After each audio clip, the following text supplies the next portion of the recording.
Welcome to the Literary Titan podcast. In every episode, we dive into a book we've just read and share our thoughts, from best-selling authors to rising literary stars. We read it. Now let's talk about it. The Road to Belonging is, to me, a memoir about retirement that refuses to behave like a quiet sunset book.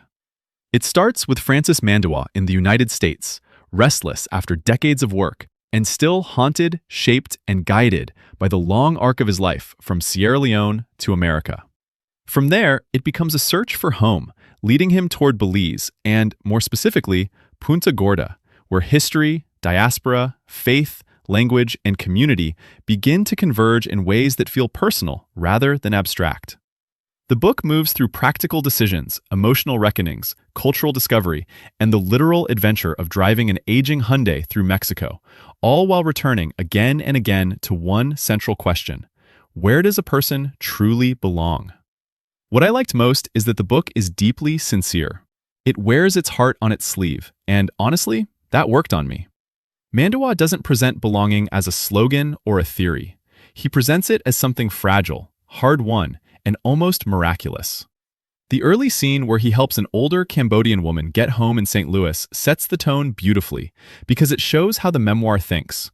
Belonging is built through acts of care, risk, and recognition. Later, when he meets people in Belize who immediately connect Sierra Leone to Belizean Creole and Garifuna history, the emotional payoff is real. I could feel his relief, his surprise, even his joy.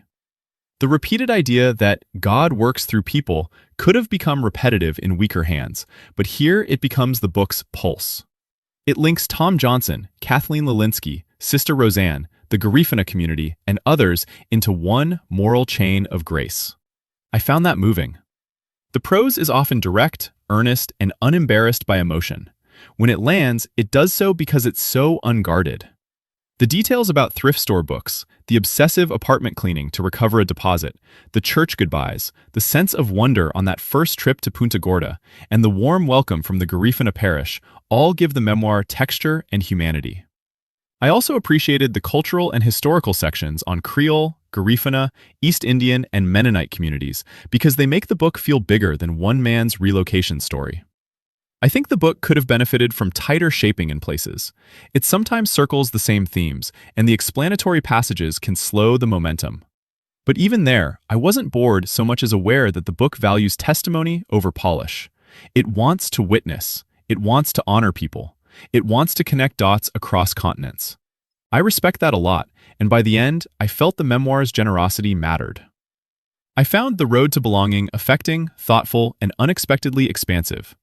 It's a memoir about migration, but also about aging, gratitude, Black diaspora identity, cultural preservation, and the strange, beautiful way a person can arrive somewhere new and feel an ancient recognition stirring.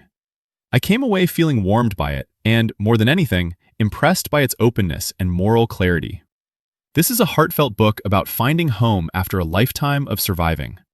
I'd especially recommend it to readers who enjoy memoirs of resilience, faith-centered life writing, immigrant narratives, and books that care as much about community and cultural memory as they do about plot. Thanks for joining us on the Literary Titan podcast. If today's review sparked your interest, be sure to pick up a copy of the book and experience it for yourself. If you enjoyed the episode, don't forget to subscribe, leave a rating, or share it with a fellow book lover. Until next time, keep reading, not just to escape, but to grow.